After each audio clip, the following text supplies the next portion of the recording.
A gente na semana passada falou sobre os batistas e a maçonaria. E hoje eu queria compartilhar com vocês algumas coisas desse dicionário de religiões, crenças e ocultismo da Editora Vida, em que nesse livro, Dicionário de Religiões, Crenças e Ocultismo da Editora Vida, tem um tópico que fala sobre maçonaria. E vai chegar um trecho que é o que mais me importa aqui, que é a ruptura de um segmento da igreja presbiteriana com a maçonaria. Eu não sei se vocês lembram que na semana passada eu citei um trecho de um presbiteriano fazendo uma crítica que se os maçons não podem ser cristãos ou serem pastores, coisas do tipo, então os militares também não podem, pessoas de outros órgãos também não podem, porque todos eles, inclusive os sacerdotes, têm que guardar algum tipo de segredo, né? Mas agora eu peguei um texto que eu acredito que vai ajudar a gente a compreender algumas questões aqui. Vamos lá. Maçonaria.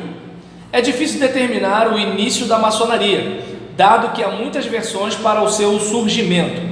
Aos que defendem que sua origem remonta aos dias de Salomão, o terceiro rei de Israel.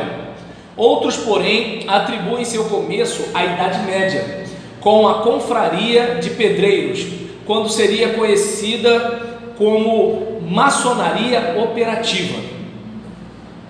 Há ainda os que argumentam que a maçonaria surgiu em 1717 na Inglaterra, sendo classificada como maçonaria especulativa ou filosófica, tendo sido fundada por dois clérigos, um anglicano e outro huguenote, o que explica o fato de muitos protestantes fazerem parte de suas fileiras.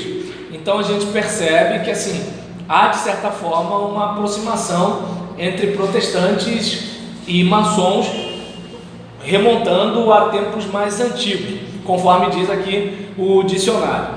Continuando, a maçonaria é a maior fraternidade secreta do mundo. Em seu artigo escrito, deixa eu ver aqui, deixa eu ver, 1, 2, 3, pá. Perdão, é que eu olhei aqui, onde fala que a maçonaria é a maior fraternidade secreta do mundo, tem uma nota, e eu quero compartilhar a nota com vocês. A maçonaria nega seu caráter secreto, afirmando que o único segredo que pede aos seus integrantes é não revelar os meios pelos quais os maçons podem se reconhecer mutuamente entre si em qualquer parte do mundo, bem como o modo de interpretar seus símbolos e os ensinamentos neles contidos.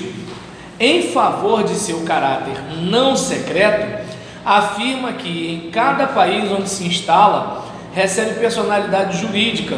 Além disso, seus objetivos e muitos de seus pensamentos se encontram difundidos em dicionários, enciclopédias, livros, etc. Voltando para cá. Em seu artigo escrito em 1993, John Scott, não confundir com John Stott, tá, gente? John Scott Horrell afirmou haver cerca de 6 milhões de membros. Entre homens ilustres que foram maçons, a maçonaria apresenta os seguintes nomes: governantes políticos, George Washington. Lembra da loja George Washington aqui no Brasil, Santa Bárbara do Oeste, semana passada? Beleza. Filósofos, governantes políticos, George Washington e Dom Pedro I. Filósofos, Voltaire, Goethe e Lessing. Músicos, Beethoven, Haydn e Mozart. Militares, Frederico o Grande, Napoleão e Garibaldi. Poetas, Byron, acho que é Byron, né? Tá, B-Y-R-O-N, Lamartine e Hugo. Escritores, Castelar, Matini e Splin, isso, e muitos outros. Seus integrantes afirmam que a maçonaria é uma instituição filosófica, filantrópica, educativa e progressista. Afirmam que esta trouxe inúmeros benefícios para a humanidade. Em termos de Brasil, seus principais feitos foram a independência, a abolição da escravatura e a proclamação da república. Seus nobres princípios de liberdade, igualdade e fraternidade somam-se ao seu lema, qual seja ciência, justiça e trabalho, a fim de produzir o melhoramento intelectual, moral e social da humanidade. Continuando. Quanto ao caráter religioso, há maçons que dizem que a maçonaria é religiosa, mas não é uma religião, enquanto outros afirmam tratar-se de uma religião. Religiosa porque reconhece a existência de um único princípio criador, regulador, absoluto, supremo e infinito, ao qual se dá o nome de grande arquiteto do universo. Porque é uma entidade espiritualista em contraposição ao predomínio do materialismo. Continuando aqui, ensinos. Apesar de considerar-se supra-religiosa, a maçonaria é vista por muitas igrejas cristãs como uma religião ocultista e sincrética, cujos valores vão de encontro ao cristianismo. Pelo menos, esse é o ponto de vista da Igreja Católica Romana e da maioria das igrejas ortodoxas. Eu não sei se vocês lembram que na história dos batistas, os maçons, eles foram um grupo aliado importante na prevalência, digamos assim, da Igreja Batista no Brasil, devido à resistência católica ao trabalho batista brasileiro. E aí tem até uma obra de Machado de Assis, O Mulato, que fala um pouquinho, né, desse período em que havia uma certa rusga entre maçons e católicos, maçonaria e igreja católica. É melhor maçonaria e igreja católica porque teve casos de maçons que eram católicos e que passavam por algumas situações complicadas também. Continuando aqui, deixa eu ver aqui. Quanto às igrejas protestantes, há sérias disputas em relação a essa questão, visto que muitos de seus membros são integrantes de lojas maçônicas. Mas, em geral, a maçonaria é vista como uma entidade não cristã.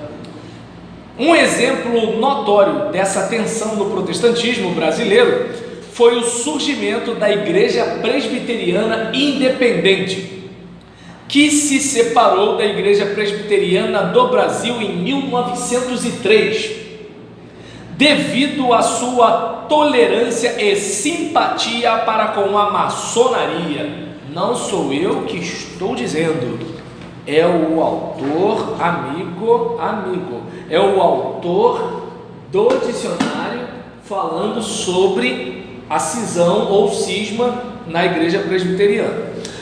Continuando aqui, deixa eu ver aqui.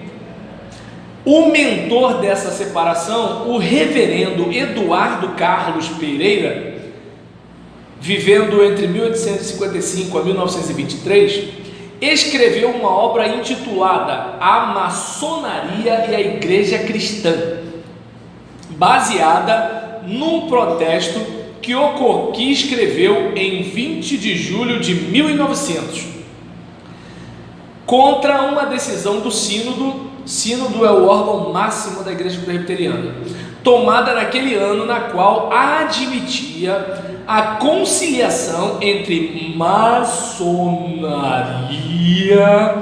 e a Igreja Cristã.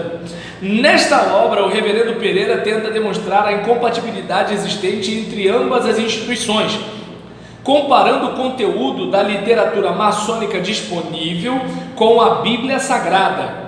Ele apresentou as seguintes razões contra a maçonaria que parecem apontar para seu sistema doutrinário.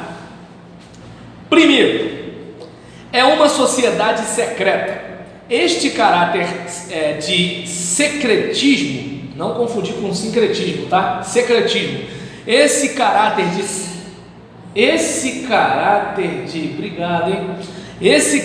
de secretismo é contrário à índole do cristianismo, que é franqueado a todos, não tendo nada para ocultar. Mateus 5,16, João 3, versículo 19 a 21, João 18, versículo 20 e 21, Efésios 5, versículo de 8 a 13.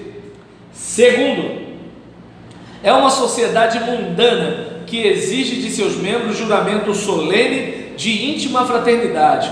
Segundo o reverendo Pereira, isso é contrário a 2 Coríntios, capítulo 6, versículos 14 a 18, que alerta os cristãos a não se pôr num jugo desigual com os incrédulos. Terceiro, é uma sociedade profanadora, onde existem símbolos, ritos, dogmas e mistérios oriundos de mistura do judaísmo com o paganismo. Quarto, a maçonaria exige sob juramento a promessa de que seus segredos não serão revelados e pede obediência ao poder soberano da ordem. Tal prática contraria Mateus 5, versículos 33 a 37 e Eclesiastes capítulo 5, do versículo 3 a 5. Quinto, a maçonaria tem orações formais na abertura de suas reuniões, nas lojas, na inauguração de seus templos, na iniciação de seus neófitos, bem como nos funerais de seus mortos. O problema é que tais orações feitas sem a mediação de Cristo. Com isso, a maçonaria estaria alegando que o homem pode chegar ao Pai sem a intervenção do Filho, o que vai de encontro a João 14,6, Efésios 2,18 e 1 Timóteo 2,5. Todo mundo aqui sabe a diferença de encontro para ao encontro, né?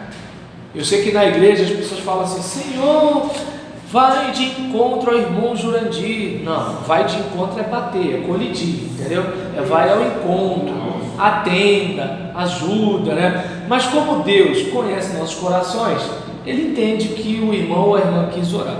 Mas voltando para cá, ou seja, essa orientação de fazer uma oração sem a mediação de Jesus Cristo, aqui está deixando claro que isso vai de encontro a João 14,6, Efésios 2,18 e 1 Timóteo 2,5. Sexto, é uma religião, por isso um cristão não pode servir a dois senhores. A alegação de que a maçonaria é religião está baseada no testemunho de alguns de seus integrantes, bem como no fato de que exige-se a crença num ser supremo.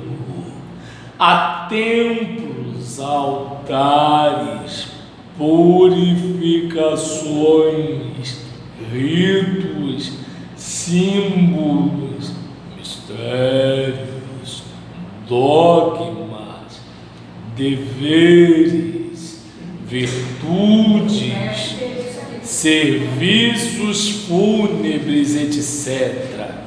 E aí, de acordo com o comentarista, de acordo com o reverendo Pereira, Eduardo Carlos Pereira, isso contraria Gálatas capítulo 1, versículo 8. Sétimo, a maçonaria tem um Deus, nomeando-o como o grande arquiteto do universo, Gadu. Não confundir com Maria Gadu. Não confundir. E aí, nesse caso, o supremo arquiteto, como verte o reverendo Pereira, a quem são dirigidas orações, não importando qual seja o nome: Jeová, Krishna, Brahma, não a Chope, gente. Brahma, Deus Brahma, ok? Da Índia, né? Esquece o Chope. Então, ou seja, você precisa crer num ser supremo, orar a este ser supremo. seja Jeová, Krishna, Brahma. Segundo o reverendo Eduardo Pereira, o Gadu, não confundir com Maria Gadu, né? E aí nisso, não pode ser o Deus da Bíblia, pelos seguintes argumentos: A, porque não é trino; B, porque admite a sua presença os pecadores sem a obra redentora de Cristo; e C, porque não é Deus zeloso, como diz Deuteronômio 6, 14 e 15. Hã? Isso aí é uma afirmação, é a visão desse escritor. Não. Isso é uma afirmação do reverendo Eduardo Pereira, mentor da insurgência de um grupo presbiteriano contra uma decisão do sínodo da Igreja Presbiteriana do Brasil. E ele argumentou os motivos pelos quais um cristão não pode ser maçom e uma igreja não pode aceitar a maçonaria como algo compatível à fé cristã. A maçonaria se define nisso aí que... No parecer do reverendo Eduardo Carlos Pereira, entendeu? Então assim, eu não posso falar pelo maçom porque eu não tenho informações da maçonaria. A gente tem as informações que eles dão. É claro. Entende? Então não é uma coisa acessível. Por exemplo, a sua igreja, é fácil alguém dar informação. Se um jornalista da época quiser chegar aqui e frequentar o culto, ele frequenta durante 30 dias e depois faz as anotações dele. Tá dando para entender? Ele vai lá no gabinete, agenda para o pastor para bater um papo, não precisa nem dizer que é jornalista, vai lá, bate um papo. Eu queria saber por que o senhor é pastor? Assim, e começa, entende? E depois ele fala assim: ó, pastor Fábio, queria dizer para o senhor o seguinte: eu não sou quem o senhor pensa que é, eu sou um jornalista. E aí vai e publica. Mas agora, na maçonaria não é assim não, velho. Tu não vai entrar tão fácil, né? Embora eles aleguem que não seja uma sociedade secreta, mas uma sociedade discreta, né? E aí, voltando para cá, segundo o reverendo Eduardo Pereira, o Gadu não pode ser o Deus da Bíblia pelos seguintes argumentos: 1, porque não é Deus trino; 2, porque admite a sua presença os pecadores sem a obra redentora de Cristo; 3, porque não é Deus zeloso, de acordo com Deuteronômio 6, 14 e 15, pois põe em pé de igualdade os adoradores de Brahma e Buda, socinianos e cristãos.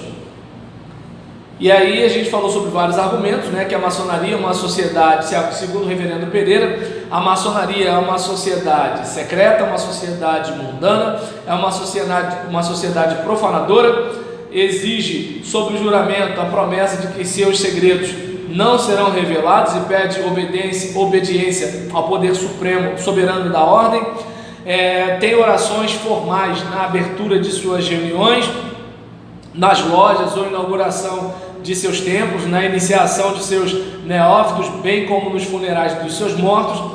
É uma religião, tem um Deus, o grande, né, arquiteto do universo, o Gadu. E 8, a maçonaria tem por finalidade regenerar ou aperfeiçoar a humanidade pelos princípios sublimes da ordem, ancorando-se no desejo de cavar masmorras ao vício e levantar templos à virtude. Bonita expressão, né? E o reverendo Pereira argumenta que querer isso sem a atuação do Espírito Santo é inadmissível, de acordo com João 3, versículos 3 e 6, 1 Coríntios 6, versículo 11, Gálatas 5, versículos 16 a 23, Efésios 3, versículo 10, Tito 3, versículos 3 a 7. 9, a maçonaria, Vinícius, é o último ponto. E é nisso, não, só ideia, só estou falando. E é nisso, a maçonaria publica declarações heréticas e blasfemas. Mais uma vez, quero deixar claro que os autores do Dicionário de Religiões, Crenças e Ocultismos da Editora Vida, deixa eu pegar aqui, do ano 2000, exatamente do ano 2000, essa obra que foi publicada em 1993 em inglês, certo? E agora no ano 2000 publicada pela Editora Vida. Essa obra está contando o parecer do pastor reverendo Eduardo Carlos Pereira de por que o cristão não deve ser maçom e a igreja não deve considerar a maçonaria compatível com o cristianismo. É isso que eu estou fazendo, tá bom? Estou só falando isso porque eu estou indo para o último ponto, em que fala que a maçonaria publica declarações heréticas e blasfemas.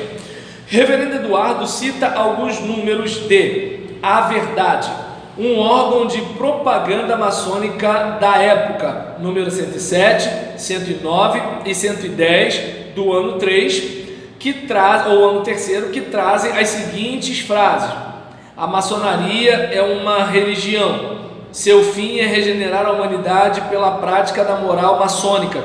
O mestre Jesus de Nazaré ensinou no mundo profano uma parte de nossas doutrinas. A maçonaria possui a maior zona possível dos raios vivificadores da luz da verdade. Fechando parênteses, essas declarações, de acordo com o reverendo Eduardo Pereira, enquadram-se em 1 Timóteo, capítulo 6, versículo 20. 1 Timóteo, capítulo 6, versículo 20. Continuando aqui, apesar de tanta contundência, a obra do reverendo Pereira sofreu severas críticas de maçons ligados à Igreja Presbiteriana do Brasil. Seu maior oponente foi o reverendo Jorge Buarque Lira, autor do livro A Maçonaria e o Cristianismo, publicado no final dos anos 40. Não sei se vocês lembram, eu citei isso na semana passada no site, né? Quem falou foi? Eu. O Aécio. Aécio está sumido do cenário político, né? Mas vamos voltar para cá. E aí nisso, conclusão, meu Deus, 22 minutos em texto bônus aqui, 22 minutos. Aí nisso, junto com a igreja adventista do sétimo dia, a maçonaria também constitui uma incógnita para muitas igrejas evangélicas brasileiras. A atenção se dá pelo fato de que clérigos, reverendos, pastores, etc., e leigos respeitáveis em sua comunidade religiosa são membros ativos da maçonaria. Diversos livros no mercado editorial cristão, tanto da parte de católicos, romanos, quanto dos evangélicos, têm sido escritos a fim de tentar esclarecer essa questão. Apesar disso, o impasse continua. Então, eu não sei se dá para perceber que o reverendo presbiteriano, né, na ruptura, no cisma entre os presbiterianos no Brasil, em 1903, a gente percebe que assim, há aqui os motivos de eles, né, terem rompido, e a gente tem aqui no dicionário para a gente. Que fique, né, para a nossa reflexão. Não posso falar nem a favor nem contra, porque eu não tenho subsídio suficiente. A única coisa que eu posso dizer é que o primeiro pastor batista foi ordenado numa loja maçônica, né, e que a loja George Washington, fundada em Santa Bárbara do Oeste, foi fundada por maçons, né? Salomão Ginsburg foi quem fundou a primeira, se não me engano, acho que a primeira loja maçônica em São Fidélis. Eu acho que foi a primeira, né? Não é isso? Então, vou ter que assistir meu vídeo, Roberlândio Leão, palavra simples, para poder lembrar. E aí, nesse caso, se anotou, me diz aí, tá?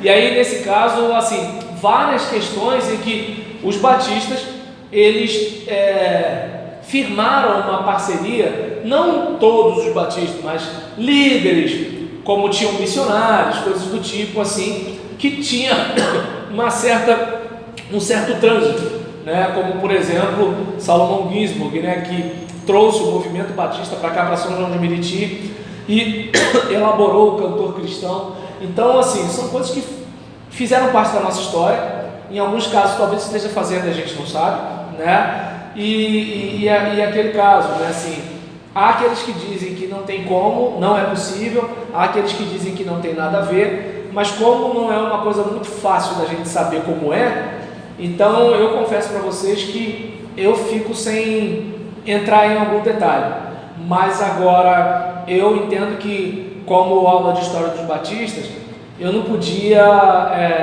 deixar isso passar em branco sem vocês saberem.